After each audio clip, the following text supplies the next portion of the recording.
Last time we spoke, I had 157 unread books in my library, but we read 5 books in that video, which means we only have 152 unread books now. And progress is progress. But I was re-motivated to read my TBR because my friend Carol, and yes, she does actually like me despite what this photo may lead you to believe, texted me and said, "Have you read What You Wish For by Catherine Center?" And I had to text back no, because I haven't read it, despite it being on my TBR shelf. And she said, get this, "Let me know when you do. Heart." And even worse than that, I responded, "Will do." So now I have to do. I can't just text her that and then never read the book. So I'm gonna read as many books off my TBR, and Carol will get her review by the end of this week. So let's keep reading, shall we?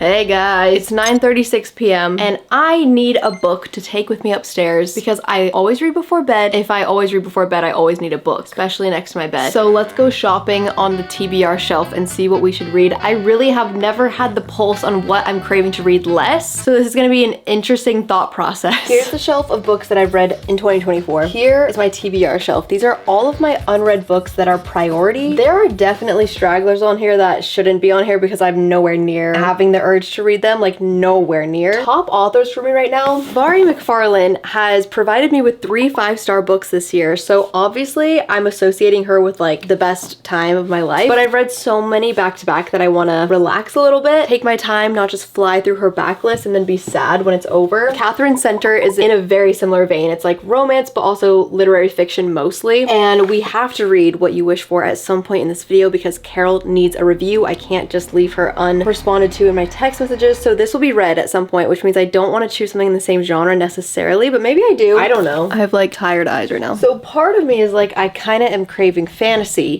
Daughter of No World. Fantasy romance, very popular, never read it. Stalking Jack the Ripper. Also fantasy romance, older, but very popular. I bought The Wedding People very recently. I don't know what it's about really at all. It's so pretty though. And I also got this book because I'm in my literary fiction era, I think. Okay, I'm choosing this one. I'm gonna read it a little bit tonight and then I'll let you know how it goes in the morning. Good morning. I got a haircut this morning. Nothing crazy, just feeling a little bit fresh. I only read the first 4 lines, which were really well written, but immediately I could tell I was not in a literary fiction mood at all. I'm definitely spontaneously, suddenly in a fantasy mood because I feel like mentally I'm like, oh, I love fantasy books, and then I just don't read as many as I think I do, and it's pretty much full time now, so, well, it's not technically. Mentally it is, so I need to read a fantasy book. So I scrolled on TikTok a little bit this morning to figure out what book I should read because I haven't read a book recently where I was like, you have to read this, it's so good. And then I got the perfect TikTok of someone saying that they were obsessed with this book, and I've had it on my shelf for a very long time, since last fall actually, and I faced it this way because it has sprayed edges, so I forgot that I had it, and that is Assistant to the Villain by Hannah Nicole Marer. I also saw the author's TikTok of her promoting her own book, and it was really funny and good. What sold me? Oh, it's basically a very, from what I've heard in the comments, a very lighthearted book about a villain who hires a very sunshiny assistant, and they just have really fun banter. She says shocking things, and he hates everyone except for her. And people were describing it as like a quick-paced, fun palate cleanser in between serious books, or if you just want something fun. And that's the mood I'm in.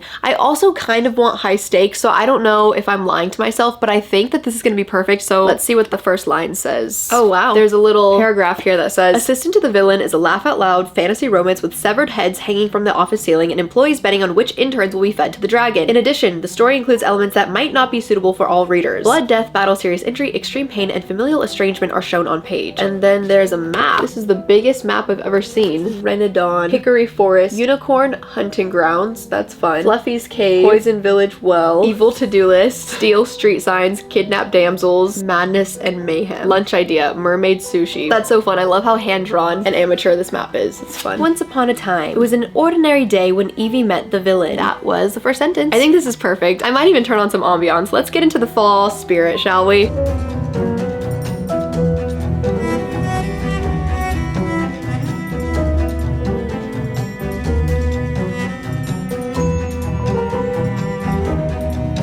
I think this tiny frog here on the cover is gonna be like the fun animal sidekick who can talk. I kind of have one of those too.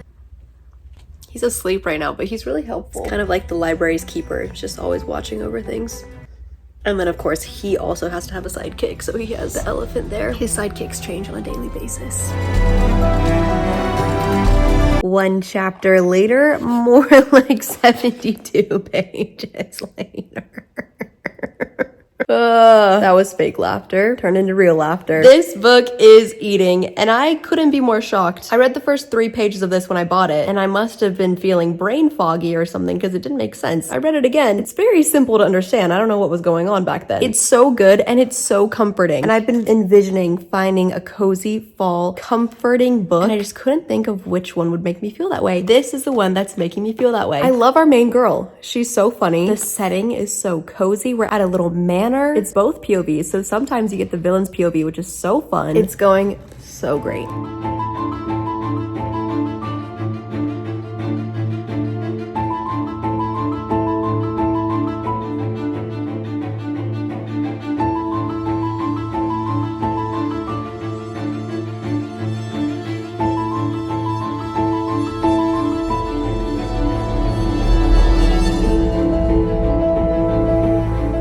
Day 2 of reading Assistant to the Villain, and I'm wearing an outfit that matches it kind of on accident. And this book is so cozy. I'm so excited to get back into it. This couldn't have been a more perfect choice. Oh my gosh. I feel like I have a book hangover because I just read this book for like 5.5 hours straight, fell asleep in the middle somewhere. I finally got into a reading rhythm because I put my phone in a different room, and suddenly I could read for hours straight, which I haven't done in a really long time. It feels like I haven't finished a book in 2 days in so long. This book was so fun. It was all of the fantasy elements that I love, and it was still high stakes enough for me to care. The world that we're in is not very complicated at all, but it's enough to care about it. Like, you have an obvious enemy, and you have a big enough of a mystery of figuring out who is the rat in the evil house manor. Someone knows everything that's going on, and there's some dealings with some dragons, which I love dragons in books as well. And the little frog on the cover of this book, his name is Kingsley, and he wears a little crown, and he can only say 1 word at a time, and he like writes it on a little board, and it's kind of like I have him in the form of a jelly cat. I literally feel half asleep because I've just been reading. I feel like this book is like if Ali Hazelwood were to write this genre. I really liked the romance, even though that's not necessarily the main focus. It's pretty evenly split between the actual plot and then their fun banter between each other, but it's also about the really fun characters who work at the evil manor, and it leaves off on a cliffhanger. I had no idea that this was a series. I thought this was a standalone book, but I think the new one just came out, and I actually do want to read it. Like, I want to know what happens, which I'm not someone who really cares about finishing series. Like, if I don't love a book, I won't continue it just to continue it, but this one I actually want to find out what happens, which is a really good sign. It means that I liked it. Okay, yeah, the second book came out August 6th, so that was like last month. Well, we got a book off of my TBR, and we added another one to my TBR because now I need to go buy the next book and read it. I think I'm gonna give this one 4.25 stars. I highly recommend this for the fall time. I've been in the mood to read fantasy, but I don't want something that's too difficult or like a huge book with tons of world building that I have to really pay attention to. But I want a subplot of romance, and I want it to be cozy for the fall, but not too cozy to where it's low stakes and I don't care. And this book is perfect for that. It was absolutely everything I wanted. Evie and Tristan, amazing banter, loved them together so much. It was believable. It wasn't too cheesy in my opinion. This was perfect. I'm so glad that I came across a TikTok, remembered that I had this, and read it, and we got it off of my TBR. And I didn't think I would like this book, which is crazy. So proving myself wrong again. Read the books you think you might not like. I'm going to do things other than read for the rest of the night, and we will choose a different book off of my TBR probably tonight before bed. As I was figuring out which book I would read next, I was taking into consideration that I was about to take a trip to New York. Okay. And I wanted something that would entertain me through the plane ride and even in my stay there, potentially even the plane ride back. I look very sleepy in that clip, don't I? And that's because I was half asleep. Funny how that works, you know? You feel sleepy, you look sleepy. Crazy. In my sleep-addled state, I was trying to choose between these 2 books, Call It What You Want and Heartbreak for Hire. They're both romance books that I've never heard anything about. This one was sent to me, and who can guess why I liked this one? I like the cover. But I read the reviews for it, found out it was about being in a toxic relationship, which I feel like I've already accidentally read a lot of those themes in Vari McFarlane books. It was a fluke to read like 2 of those in a row, so passed on this one. And then this one is a really dumb reason why I decided not to pick it up. Oh, it looks way better in the daytime, but I feel like the text was, I guess it's not the text, it's the paper. You can see the words from the other side. And I already have to wear glasses when I read, so that was kind of stressing me out. Really dumb reason, I know, but my eyes have been getting bad, okay? So last minute, I was like, actually, I can't think of a single book to read. And when that happens, I say I do this, and I've done it once this year, but a good technique that I should do more often is I will pick up a nonfiction book. And I've wanted to read Letters to a Young Poet by Rainer Maria Ralph for a while, and I I've heard that it's really inspired a lot of creative writers, so I thought I would give this a try. I read some of the letters and then I woke up the next morning and was in a completely different mood. So I ended up choosing Daughter of No Worlds by Carissa Broadbent. This is a fantasy romance book. It's huge. It's a paperback, but it feels like the size of a hardback, and it's 500 pages. So I've been avoiding it for a really long time, but I finally cracked it open and then I got it on Kindle because it was like $3. Started it on a Sunday, and by the end of the day, I was already 100 pages in, and I didn't even like sit down for a long time and try to read. It just kind of happened on accident. So I feel like her writing just really flies by, and it immediately reminded me so much of the Throne of Glass series, which I read last year around this time. One of the most unmatched experiences. I've never read a series that long in its entirety, so it was just such a, I feel like, monument in my reading experience, and I've been craving reading something similar to that, and this was doing that for me so much. Arabin Hamel, I think, is the name of the villain in the Throne of Glass series, who was like the person that she was indebted to, and she had to work for X amount of time or X amount of money to get out of that agreement, and that's kind of how this book starts. And then she has to train under someone who really doesn't want to train her at all, and that also reminded me of, what book is it? Air of Fire, I think, and the Enemies to Lovers vibe. I think this is supposed to be like a really slow burn Enemies to Lovers, so I'm really excited to be starting this on my TBR, because once I start this, there's a second book that I already own. So we're getting the ball rolling on a lot of good series on my TBR, which is a large chunk of the pile. So I'm like 120 pages in, which is shocking to me for some reason, and I have a 4-hour flight to New York tomorrow, so I'm hoping to read a lot of this, and then I need to pick some books to take with me on that trip because I still have some time to read this week. So that's exciting. Some of this vlog will be in New York. Hey! And suddenly I'm in New York. What can you do about that? What can you say? What can you say other than New York City? I'm not here on my own accord. I'm here for a YouTube event, so they paid for this room. I would not have paid for this view, but I'm very grateful for it. I just got back from the event, so I'm wearing my business casual outfit, which is this huge oversized blazer that I love, but apparently no one else was dressing business casual, so I looked like one of the business execs. Well, I probably didn't, but I'll be in New York for a few days, so I brought my book sleeve, which we're working on new designs for book sleeves and bookmarks. They're coming soon, so you can sign up for the newsletter. But until then, Daughter of No Worlds, fantasy romance book. I only got to page 176. I was not the perfect studious attentive reader that I thought I would be. Like, I always picture myself being on flights. It just doesn't happen that way. So I have a lot more to read, but I'm enjoying it. They started going to war. I was reading it on the plane and I kind of was like half focused in, and really intense things were happening, but I just kind of was reading it with a blank look on my face. So hopefully now that I'm done with my big girl duties for the day, I'm gonna sit in this hotel room with this beautiful view and keep reading, and hopefully the attention will be fully on the book, and I'm really excited to read it. I had some great conversations with people today actually who read romantasy books, which got me re-inspired to read this one and see if it's one that you should add to your list, because so far it's checking off every box, but we'll see as it continues. This is crazy. In New York.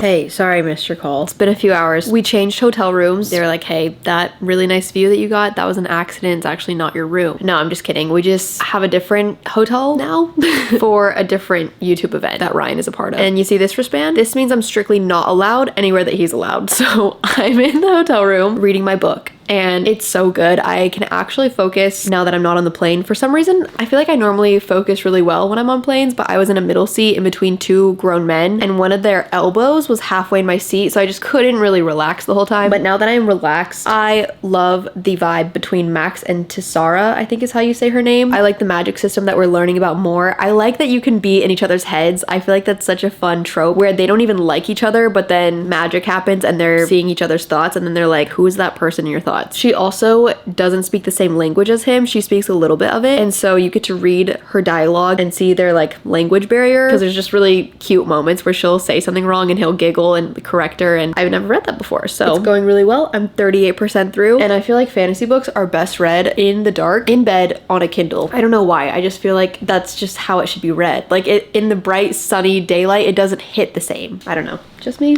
Possibly. Leave the light on, cause I know you're always coming back. Butterflies all in my stomach, need someone to catch some, cause I'm going crazy, only one on my mind.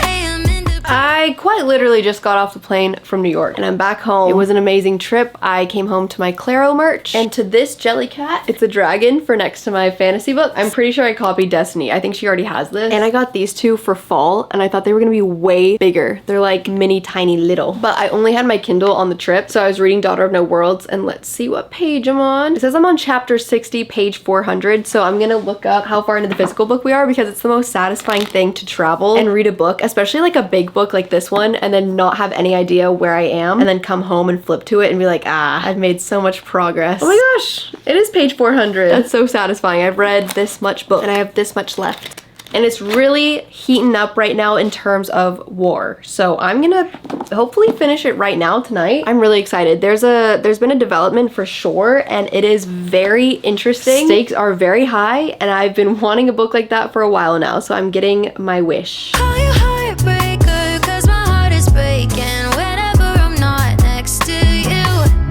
Get an hour later, my cool is a trick. Good morning. I did go to bed, but I also did wake up and immediately finish this book. The last 50 pages of any fantasy book I feel like is always crazy without fail. I feel so accomplished that I finished this book. It's been sitting on my shelf for so long, and I look at it very often. Like every time I come in here, I kind of give this one a glance. It's so large that it just kind of felt like it was looming over me, and I finally conquered it. I read it, which feels particularly good because this is how many Carissa Broadbent books I have on my shelf, and now I've read all 3 of these except for the second book to Daughter of No World. But I read these 2 and now I've conquered this one. This one was really making me question what my taste is when it comes to fantasy, because I feel like I've just started to understand what my taste is when it comes to romance, and I've been reading that for a really long time. Fantasy, however, I don't actually feel like I've read that much fantasy in my life, even though I have really great memories when it comes to reading it. These are some other fantasy romances that I've read this year, and I think that this one is a little bit more on the serious side. It's kind of a revenge story of a girl who gets taken advantage of and being able to take that power back and rise like a phoenix from the ashes. That's kind of what this story gives me, and it's definitely more earnest in its approach. It's not really giving you comedic relief. It's a brutal book, and I think I'm realizing I either want my fantasy reads to be completely serious and brutal, or I want them to be kind of on the more fun side, like Powerless. I feel like at its core, this series is just very fun. So I think this one kind of landed a little bit in the middle for me of what I like. It was still a great book, but I think for me, I would rate it 4 stars, and it kind of was a slog to get through, which is unfortunate. And I just think it's making me realize I don't really know my fantasy taste as well as I thought I did. I don't like my hair like this. Regardless, I think it's a great book. If you are a romantasy reader, this would probably eat for you. I don't know that I am a romantasy reader yet. We're gonna keep figuring that out. And you can only keep figuring those things out by reading more of your TBR, especially if it's on your shelf. So let's finally get to the book of this video. We've read 2 more books out of my unread pile, but we haven't read the book yet. The one that Carol needs her review on. So it's time to dive in. I have no idea what it's about, but it's Catherine Center, and I do know that I love her.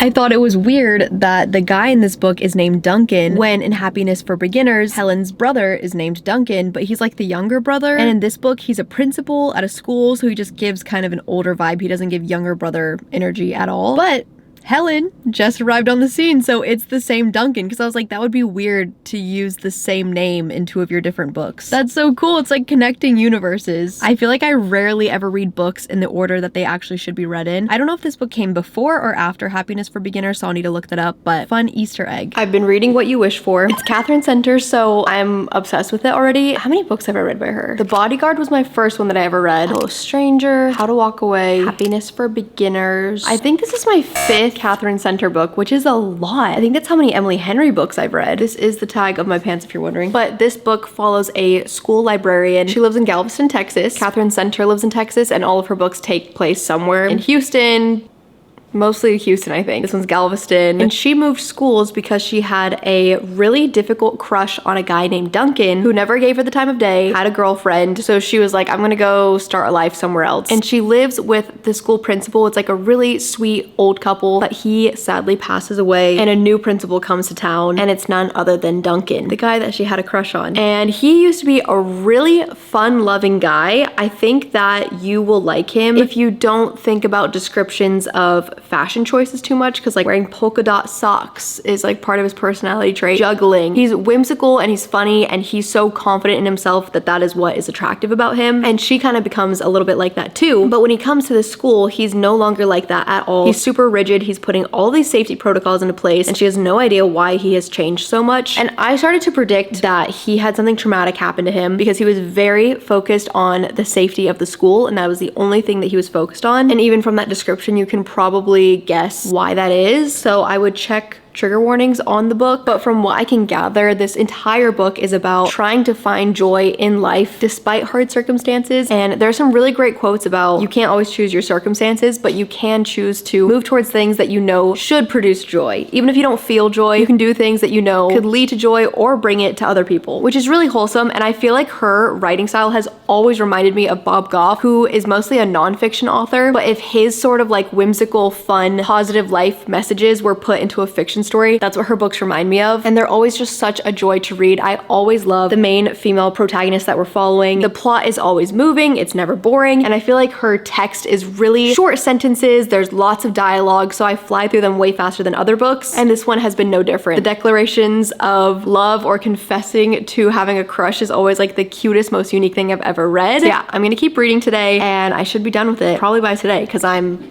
200 out of 300 pages into it.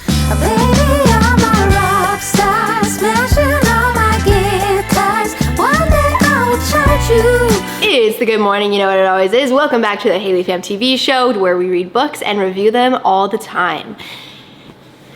Good morning. I am on page 266 out of 306 pages. And it's so good. I got my coffee this morning, sat down, started reading, and I didn't want to pick up my phone, which is hard in the morning for me. Let's finish this thing. I said this last time when I was reading Happiness for Beginners. I read that on my vlog channel, but I really like her writing where it's not overly serious and she kind of talks to the reader sometimes. For example, our main girl Samantha in this book has epilepsy and she says, "Yep, I was about to have a seizure." I just never see authors write sentences such as, "Yep, period." And it's simple and nice and funny and fast paced. And I like how lighthearted it is because her writing is still really good, but it's not overly serious. It's playful. It breaks the fourth wall a little tiny bit.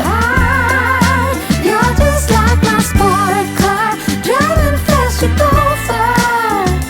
When I'm sitting by you, we get high. I finished this book. It was so good. I love Catherine Center. Top 5 authors for sure. I love that it interconnected with Happiness for Beginners. It's the brother in this book, and he's just so different than what you would think he would be because of an event that happens to him, but also because he's older and he is a well-rounded character. So of course he's not as two-dimensional as he was in this one. So I'd highly recommend you read this one first. This one was 4.5 stars. You gotta read this one. And then you can jump into this one and you'll see characters that you know, and it'll feel like a real world that you're stepping into. Something I always admire about her books is that she can tackle very dark, difficult topics and still somehow wrap it around with a uplifting, joyful, encouraging message without diminishing the difficultness of the dark matter that's going on. Because sometimes, and especially in this one, there's a very precarious line. I feel like if I were to write a book, I can only imagine how much she probably put thought and effort into taking such a serious issue and then trying to give a message of like finding the joy in life, and how to write both of those things with equal weight without diminishing either. All of the characters are so well-rounded. Sam was such a fun person to follow, and I definitely feel like there are some people, and I saw them on Goodreads, who don't like this book because they think it's cheesy, and I think that I love cheese, all types. That was so cheesy. No, I like light things, and I'm not overly serious when it comes to books, especially in terms of like joyfulness being shown through fashion sense. In this book, she wears really bad outfits because they're like really bright, really crazy. The point of the outfits is to give other people a reaction of like, oh my gosh, your hat is so funny. It brings you joy. I think especially if you're more in the Gen Z generation, which I am a part of, I think I'm like the older, I don't know what I am actually, but they can really nitpick the fashion choices in books. So if you're gonna be overly picky with that, then you might dislike this book. I don't care. I don't mind it. I liked the message behind it. It's like if you've ever seen Me Before You, her outfits in that movie, that's kind of how I pictured Sam in this book dressing. I'm giving this one 4 stars. These are all of the Catherine Center books that I've read, and out of them all, I think I would rank this one, I guess, the lowest. It feels painful to say that because it's such an amazing book. It's just because her other books are so highly rated for me. Well, actually, I don't know. This rating is not going well. I feel like I'm more attached to the characters in this book than I am in this book. Never mind. Asking me to rate my favorite author's books is just never gonna go well. So I highly recommend you just read all of her books. And I'm so grateful that Carol encouraged me to read this book. But what is most important is that I can finally text her my review. She texted me on September 4th and she's getting her review of the book on September 16th. I think we did a great job. We read so many more books off of my TBR. We're making progress. So here we go. Here's my review.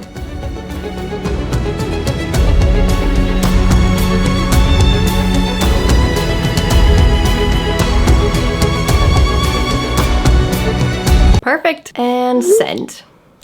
And now we're just waiting for a response.